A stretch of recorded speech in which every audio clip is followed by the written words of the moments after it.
raises questions of citizenship. I mean, on one hand, we have the Palestinians, which are under Israeli control, but are not considered citizens, and they are actually, these methods are applied on them, and the same methods are applied on refugees, which have a similar status, though in a different way. I mean, they're also under Israeli effective control, but not considered citizens, and then I think this is perhaps something more general I can say about this, that it is being used on people which have an undetermined civil status. I mean, people which are under the state's control but are not really citizens, or do not have the freedoms citizens have.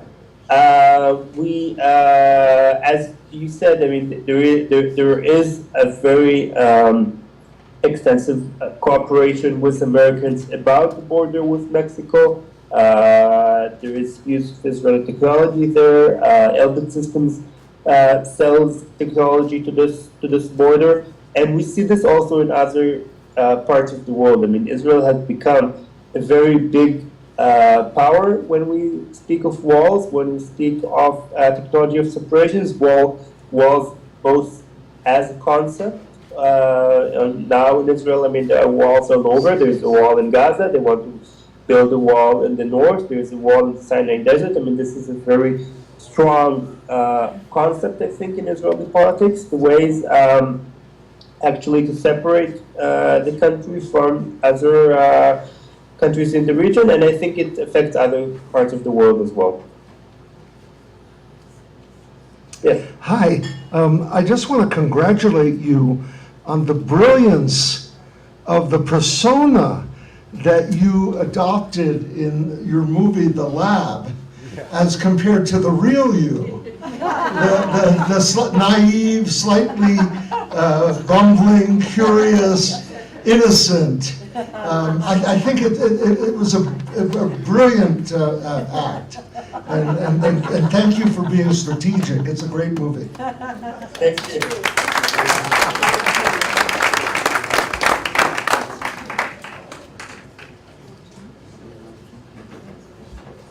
I'm wondering when the lab is going to be available, because I'd like to buy a copy and show it here at the Peace and Justice Center. Yeah, I think you should contact my producers. They have a website. It's called GUM Film, G-U-M, and I'm sure they will be happy to help. Otherwise, you can also talk to Mr. Allen, but yeah, sure. And also, someone wanted to know your email address. Could you tell us your email address?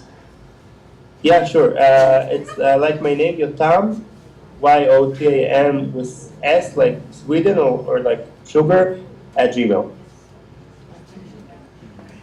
yotoms@gmail.com. Right. Okay, great. Thank you. Sure. Hi, Yotam. I'm a member of Students for Justice in Palestine here in New Mexico. And I was wondering, is there a movement within Israel to, like a specific BDS movement against this arm industry that's happening? Yeah, this is a good question. I mean, I think there is a bit of a catch when we speak about BDS and arms, because unlike carrots or dates or any kind of vegetable where you could say don't buy Israeli products, buy products from Venezuela or wherever, I don't think anyone would like to tell these countries don't buy Israeli missiles, buy missiles from someone else. I mean, if you ask me, I would say don't buy missiles. So I think it's a bit of a difficult. Politically, it is a bit difficult. Having said all that, I mean, the fact is that countries in the world, even countries which are actually criticizing Israel, are supporting its arms industry, buying Israeli arms. So I do think it should be in debate. I toured with the film in Germany some time ago. Germany, you might know, has very extensive commercial relations in Israel in the area of arms, both by giving Israel nuclear submarines almost for free, and also by buying a lot of Israeli weapons. And people in Germany were pretty shocked when they heard Germany is buying drones which were tested in Gaza. Many people said it's an outrage. I mean, we should not support Israel in this way. Again, with America, it's also difficult because America is also giving Israel a lot of weapons for free. I mean, I don't know if you saw John Stewart's piece about the Gaza war, about America, at the same time telling Israel to stop, but giving Israel all these weapons for the next round in Gaza, and it's a difficult question. So I don't think the terms of BDS as we know it can be simply applied to weapons. I do think it should be discussed. I do think people should be aware of the fact that their countries are supporting Israel by buying weapons that it produces. Thank you. Arms and barges.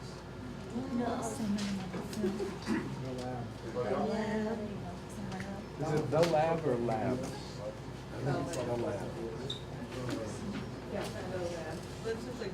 Hello.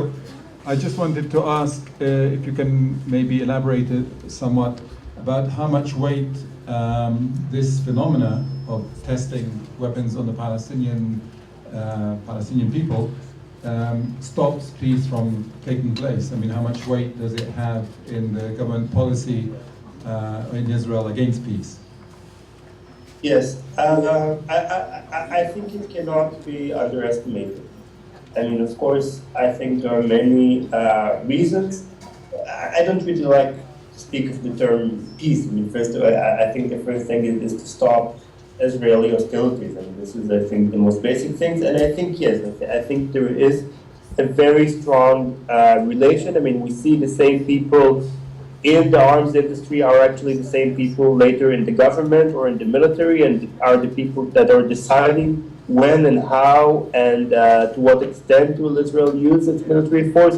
And there are very big, very big financial interests in play here, both national, as I said, the country's economy is based on the testing of arms, and also personal. I mean, many people in Israel became very rich by selling weapons. I mean, if you go to Herzliya Pituach, one of the well-off neighborhoods in Tel Aviv, near Tel Aviv, you will see very big, nice houses, which many of them were built from the profits of the arms industry. So I think, yes, I think there is a very strong effect. It's not, of course, the only factor, but I think if we try to see why does Israel keep using force, why are these wars in Gaza reoccurring every few years, I think this is a very strong reason.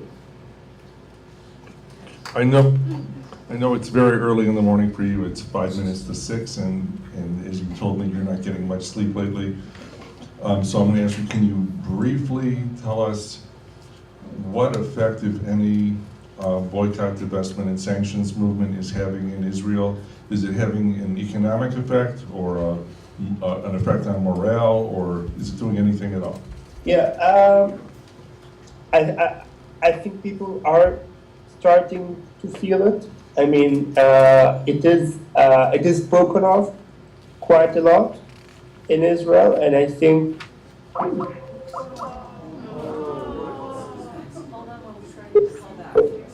Yeah, can you hear me? Yes. Yeah, sorry.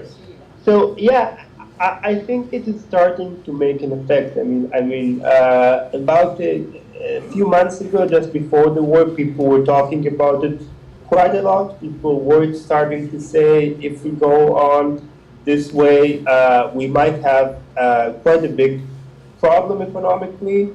There were a lot of stories in the news about factories in the settlements which are closing or are in some kind of hardship because of the BDS movement. I think psychologically, many people do feel secluded, do feel that the country is starting to get closed off. I think many people are speaking about the example of South Africa as some precedent, as something which might start to happen here. This is on the upside. I think on there is a shadow to it that I think people, especially after the latest war in Gaza are starting to ask, okay, is it really so bad? I mean, I mean, this is something, I mean, this war is I mean, there are no words. I mean, I can say it's an atrocity, but I don't think there is a word to describe what happened in Gaza when we see whole families which were wiped out in seconds, which we see in Rafah that hundreds of people were killed, which the army knew that were innocent, just in order to find one soldier who was kidnapped. It is something quite unprecedented, and the fact that there were less voices in the world talking about it, or actually speaking more vigorously about boycotting Israel, perhaps made some people think, okay, maybe it is not so bad, this whole talk about boycott. And this is a concern. This is something I'm worried about. I'm going to allow one more quick question, but before we do, keep in mind, I know it's early for you, it's getting late for us, but I want to show you who you've been talking to. Yeah.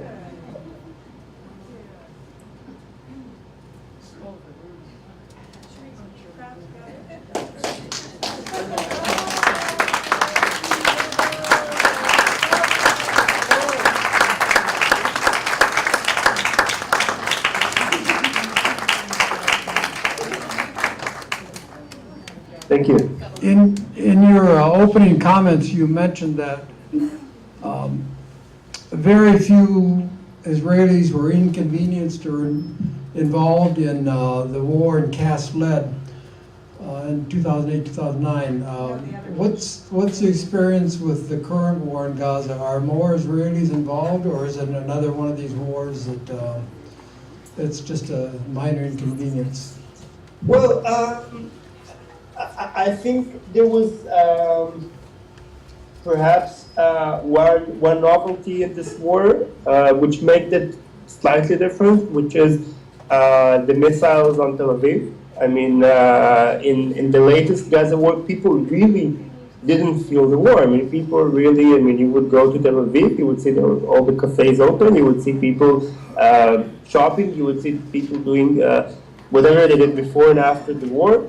Now, it is a little bit different. I mean, because we had sirens. I mean, it's all. I mean, it's crap. It has no effectivity. These Hamas rockets, but still, people were quite alarmed.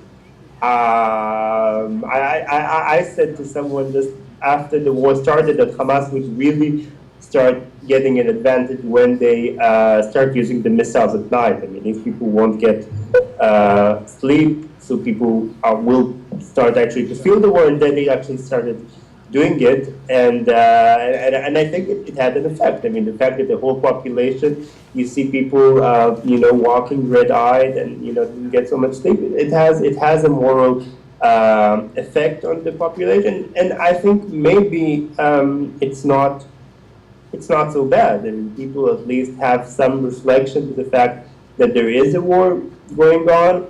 Also, in the latest war, many soldiers were killed. 66 soldiers were killed. This is also some effect on the population, which is bigger than the effect of the previous war. So yeah, I think this is, in some way, it has changed. On the other hand, if you see, I mean, I think the only domain in which Israel actually learned more from others than it taught other states is legitimation, is the use of media. I mean, nowadays, Israeli television is very, I think, similar to Fox News or similar outlets in the world. And I think very few Israelis really had the reflection, really had the insight of the destruction of Gaza in Gaza, of the implications of this war for people living there, and it's because just the information was not out there. I mean, you could not, if you don't watch Al Jazeera or British press or French, you would not be exposed to it. It was not on.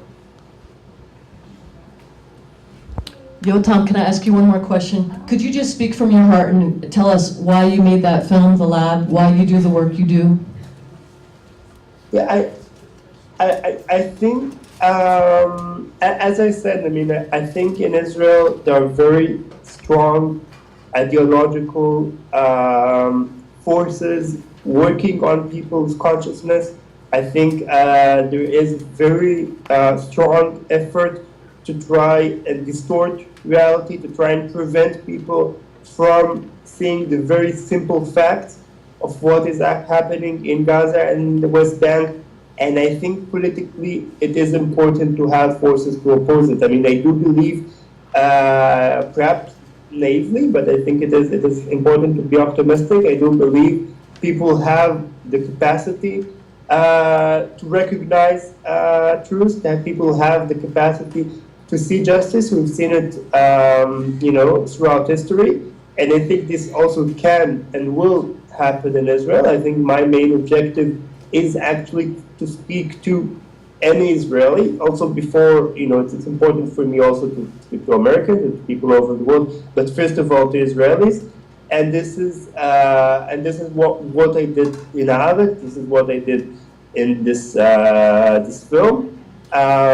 It's unfortunately not so much what I'm doing now because I'm working for Al Jazeera, which is not really an Israeli platform, and it is for me, it's a bit of a shame. I mean, I cannot really work freely in the Israeli media, but I'm still thinking and looking at ways in which I can try to talk to Israelis.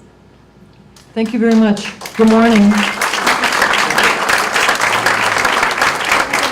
Thank you. Good morning, good night. You can get back to sleep.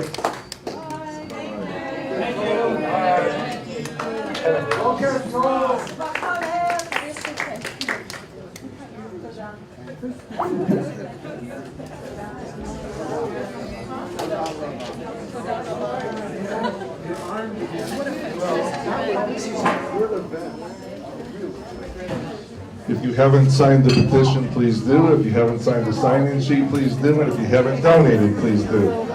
Thank you for coming.